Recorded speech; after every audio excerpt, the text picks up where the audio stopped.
Everyone, আজকে আমি আপনাদেরকে কিভাবে আপনারা খুব সহজেই ছবির ব্যাকগ্রাউন্ড পরিবর্তন করবেন সেটা আমি আপনাদেরকে দেখিয়ে দেবো। এট ফার্স্ট আপনারা আপনাদের প্লে স্টোর থেকে পিক্সআর্ট সফটওয়্যারটি নামিয়ে ইনস্টল করে নেবেন, তারপর সফটওয়্যারটি ওপেন করবেন।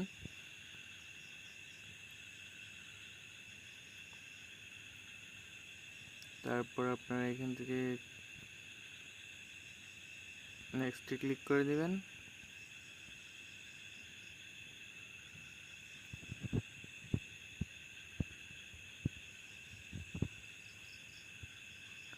তারপর এখান থেকে আপনারা প্লাস আইকনে ক্লিক করবেন। তারপর আপনারা আপনাদের যে ব্যাকগ্রাউন্ড আপনারা ইন্টারনেট থেকে একটি ব্যাকগ্রাউন্ডের ছবি ডাউনলোড করে নেবেন। আমি অলরেডি একটি ছবি ডাউনলোড করে নিয়েছি। তারপর আপনারা আপনাদের যে ছবির ব্যাকগ্রাউন্ডটি পরিবর্তন করবেন সেই ছবিটি এখানে অ্যাড ফটো টু এইটাতে ক্লিক করে আপনারা আপনাদের ছবিটি এখানে নিয়ে আসবেন। তো আমি এই ছবিটির ব্যাকগ্রাউন্ড পরিবর্তন করব, তো এর জন্য আমি এখান থেকে আপনারা এখানে রিমুভ ভিজিল নামে একটা অপশন দেখবেন, এখানে আপনারা ক্লিক করলেই অটোমেটিক ব্যাকগ্রাউন্ড পরিবর্তন হয়ে যাবে ছবির।